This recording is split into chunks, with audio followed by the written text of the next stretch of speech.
A former mixed martial arts fighter from the South Bay is out on parole less than a year after being sentenced for attempted murder. Be honest with yourself right now. If someone did the worst thing imaginable to your child and the system did nothing, what would you do?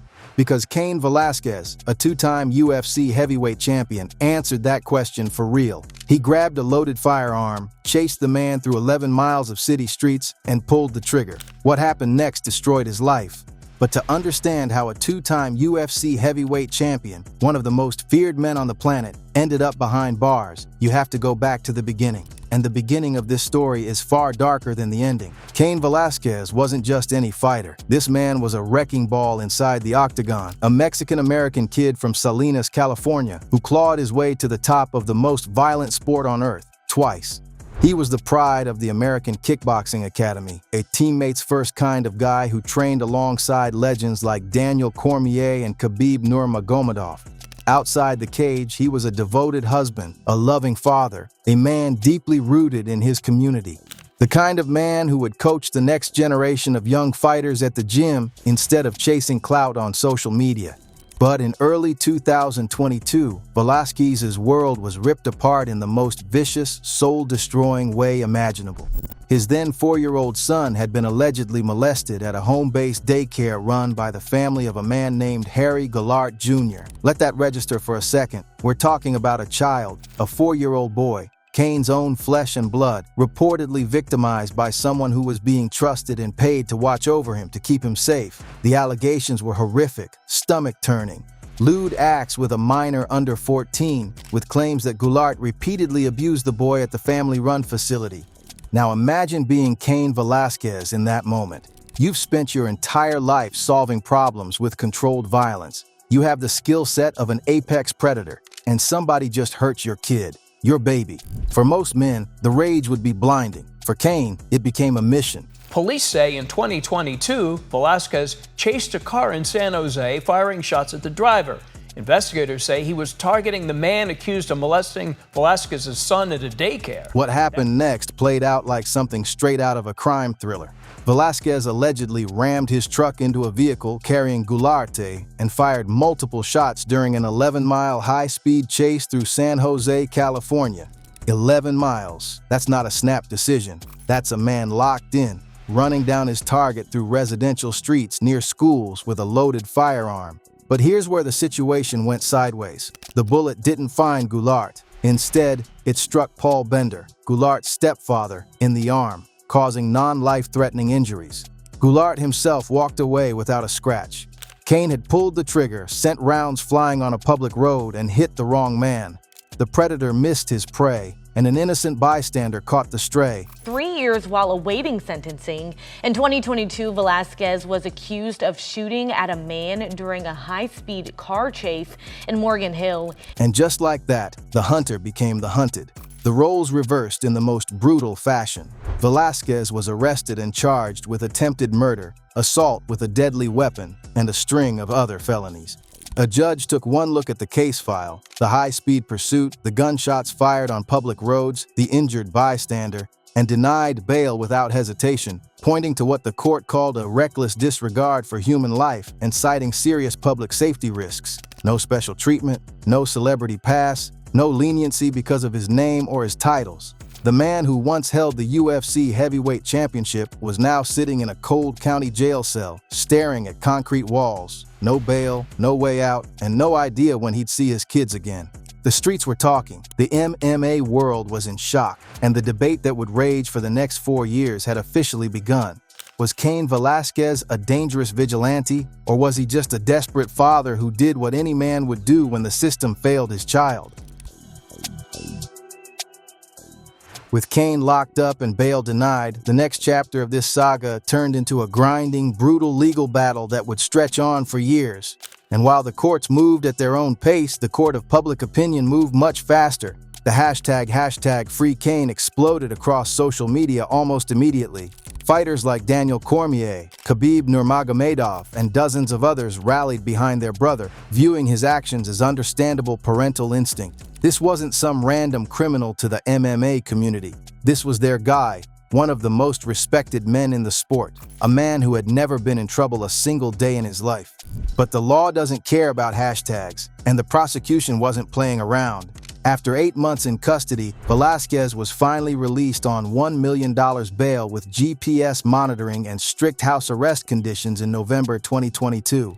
That ankle monitor became his new cage. No octagon, no gym, no freedom. Just 4 walls and the weight of a pending attempted murder charge hanging over him like a guillotine.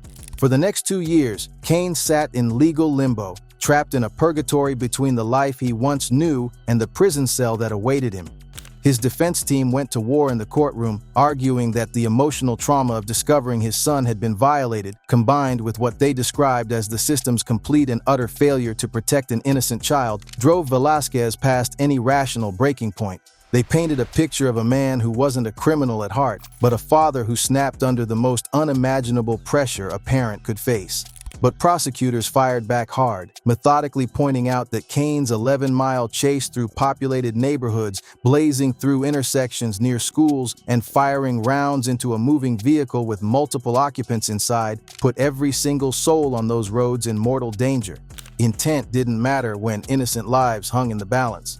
And the critics had a point too. Even among Cain's supporters, there was an uncomfortable truth nobody could ignore. He shot the wrong person. The bullet hit Paul Bender, Goulart's stepfather, not Goulart himself. As one forum user put it bluntly, the dude went on a high-speed chase, recklessly shot his firearm and shot an innocent man and bystander. He deserves jail time.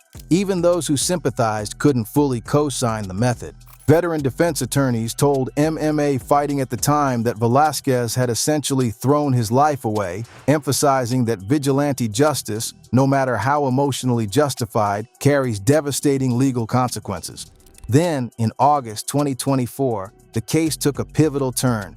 Velasquez pleaded no contest to felony attempted murder, assault, and weapons charges, avoiding a full-blown jury trial. A no contest plea, for those unfamiliar with the legal game, means you're not admitting guilt, but you're acknowledging the facts and accepting the consequences. It was a calculated move by his legal team to dodge a potentially harsher outcome from a jury who might not look past the recklessness. Cain Velasquez was convicted of shooting a man and wounding a family member during a high-speed chase in Morgan Hill back in 2022. When you step into a courtroom on an attempted murder charge and you're staring down the barrel of serious prison time, the smart play isn't always fighting. Sometimes it's taking the deal and living to fight another day. In March 2025, the hammer finally came down. 5 years in state prison. 5 years. For a man who was once the baddest man on the planet, that sentence hit like a body shot to the soul. But here's the key detail the headlines buried. Velasquez received credit for 1,283 days already served, time spent in county jail and under house arrest, which dramatically reduced his actual time behind prison walls. UFC CEO Dana White, who had written a letter to the court on Cain's behalf, described Velasquez as a model example of how a professional athlete should carry himself. The support from the MMA family never wavered, not once. Meanwhile, on the other side of this whole mess, Goulart, the man accused of molesting Cain's son, pled not guilty to his own charges and is still awaiting trial. Let that sink in. The alleged predator was still walking around while the father who went after him was locked in a cell. That imbalance in justice is what fueled so much of the public anger. The Velasquez family also filed a parallel civil lawsuit against the daycare operators, including Goulart's mother, Patricia Goulart, and stepfather Paul Bender, alleging negligence and a deliberate cover-up of the abuse. A jury trial for that case is scheduled for April 2026, meaning even with Cain free, this war is far from truly over. But the criminal chapter, that was about to reach its final page. February 15, 2026, Soledad, California. The gates of the correctional training facility swung open, and Cain Velasquez, battered by 4 years of legal warfare, 11 months behind prison walls, and a lifetime's worth of pain, walked out a free man.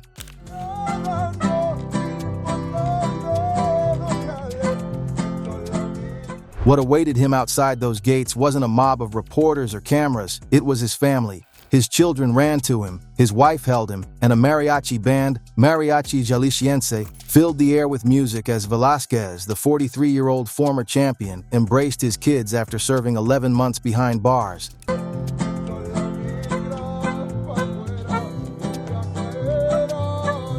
That footage went nuclear.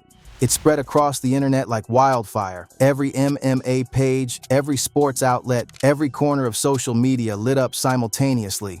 The viral reunion video racked up millions of views across every platform within days. The images were gut-wrenching, the kind of footage that stops you mid-scroll and forces you to feel something. Cain stepping out of a white prison transport van in a plain white t-shirt and khaki pants, his kids sprinting toward him with their arms wide open, the desperate group embrace, the tears rolling down faces, and the mariachi horns crying right alongside them. It was raw, it was unscripted, it was painfully real, and it absolutely broke the internet. That man now faces criminal charges. Velasquez has also filed a civil case. And while Cain was holding his family for the first time in nearly a year, the MMA world erupted. So any updates on Cain Velasquez situation? Cain Velasquez, they changed his parole date. His first parole hearing is in February. Daniel Cormier, Cain's brother-in-arms from the AKA days, had been campaigning for this moment for months.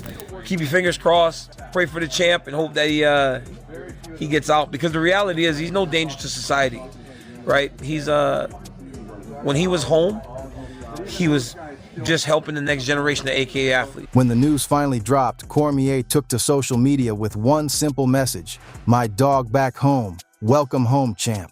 Short, raw, and straight from the heart. Then the floodgates opened. Khabib Nurmagomedov posted, "Welcome back, real champ." Ronda Rousey shared her own tribute. "Welcome back, Cain. Wishing you and your family happiness and healing." Gilbert Melendez, another AKA soldier, proclaimed, "I got Cain out today," reflecting the deep personal bonds that defined Cain's circle. At the Zuffa Boxing 03 post-fight press conference that very same weekend, Dana White was asked about Cain's release. Yeah, I'm happy for him, obviously, to get home to his family. And the boss of the UFC, a man who rarely shows vulnerability in public, let his guard down for a moment. What they went through, if that wasn't bad enough, the guy's been in jail this whole time, but yeah. Not everyone celebrated, though. From the alleged abuser's mother came a starkly different perspective. The sentence is extremely disappointing, based on an alleged allegation that has no basis. And scattered across Reddit and MMA forums, voices of dissent remained firm. People who acknowledged Cain's pain but refused to romanticize what he'd done. "I understand Cain endangered people pursuing the guy. I don't approve," one highly upvoted comment read. The debate over vigilantism versus justice was far from settled. But for Cain Velasquez, the criminal chapter is finally closed. He has since resumed coaching young MMA athletes in the Bay Area, signaling a return to the life that defined him before everything went sideways. The California Department of Corrections and Rehabilitation confirmed his release to parole supervision, noting he served his full sentence as defined by law. A restitution hearing is set for June 3, 2026, and the civil lawsuit against the daycare operators heads to trial in April. The streets have their own code. The law has its own rules. And sometimes, in the most tragic, painful, gut-wrenching circumstances imaginable, those two worlds collide in the ugliest way possible, leaving nothing but wreckage and unanswered questions in their wake. Cain Velasquez did something most people would never dare to do. Crossed a line most people can only talk about from the safety of their keyboards, and paid a price that most people will never truly understand. Whether you call him a hero, a vigilante, or a cautionary tale, one thing is absolutely, undeniably true. That man walked through the fires of hell for his son, endured years of legal warfare, months behind prison walls, and the judgment of millions. And he came out the other side still standing. It's finally over. The champ is home.